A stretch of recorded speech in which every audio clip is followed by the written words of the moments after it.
follow you? Yeah, follow me. Hold this, please. Hold this, please. Hold this. Camera person. Okay. Use camera grip. I'll go ahead of you. Hello cycling community, this is Steve Grusis, the Cycling Greek.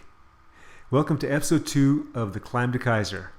At this point in the ride, we are doing nothing but climbing. It's all about setting the pace that will get us to the finish line the fastest. Currently, Kaiser has lost contact with us and we don't know why. We are slowing a bit to see if he catches up. To see if we can assume if it's a mechanical or not. And he is with us.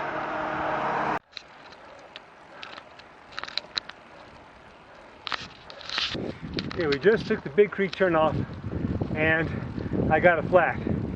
Fortunately, I'm on tubeless tupos and have slime in there, so it finally plugged up. We were wondering if it was ever going to plug up. I certainly don't have 140 pounds anymore in my tire, but I think I'm doing good enough. Maybe as long as I don't look at it. There's nothing like a season-ending crash to refocus your training. In 2001, I came back to the Climb to Kaiser and set a PR of 9 hours and 39 minutes. Now, seemingly we lost a member of our crew. Kyle was having some problems with his chain. He may have stopped. When Casper went on, I went with Casper. So now we are climbing up to the town of Big Creek. We're kind of lollygagging right now to see if Cal comes up. I just spoke with the SAG guy, and he said that he stopped and helped Kyle put his chain back on. So he's on his way again, and I believe Casper saw him coming up. There he is, way back there. So that means I get to go slow a little more and conserve. It is about 4 hours and 18 minutes into the ride. We have until 6 hours to get to the top, and the likelihood of that happening is growing less and less. Your chain? Yeah, it just wouldn't get back to where it needs to be. Oh. Loosened just a teeny bit. We are taking our third rest stop in the town of Big Creek at the bottom of a 3-mile wall. The Big Creek climb at this point in the ride exposes weaknesses. The biggest one being that Kyle is starting to cramp. Okay, this is my experiment with the nylon hose. I got some ice in there. It's around my neck. It's feeling pretty cold right now, but as long as my muscles don't freeze, I'll be okay.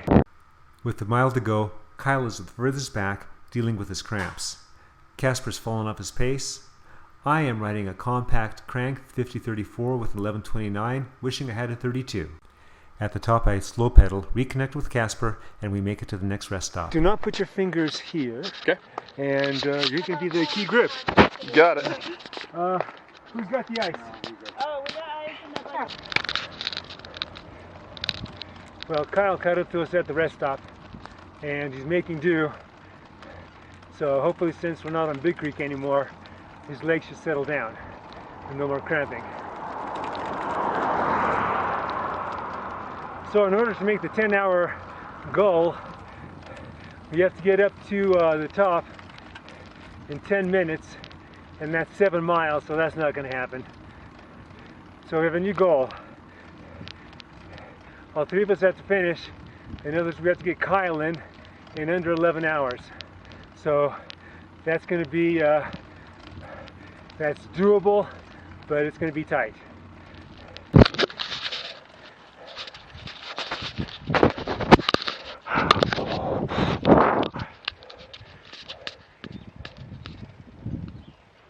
So I'm following Casper's wheel here, and Kyle's having problems back there, but he's hanging in. So he's just lost some distance, but he's keeping parity.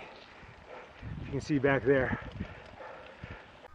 Even though I was a little short on training time for this event, the training that I did do, I used effectively. That, along with setting the pace that I did and finally getting a compact crank, enabled me to feel as good as I was feeling at this point in the ride. Now, don't get me wrong, I was getting worn out. but I knew I was going to get some rest and recovery on the descents on the way back. I entered the top in about 16th place. Casper came in at 17th, and Kyle came in at 18th. This was our longest rest stop, which was not very long at all. On the way to the top, I used a very light front wheel, an American Classic CR420 with 18 radially laced spokes. For the trip back, I used a Zip 404. Hope you enjoyed this episode. Look for the next one, and remember, comment, like, subscribe, The Cycling Greek.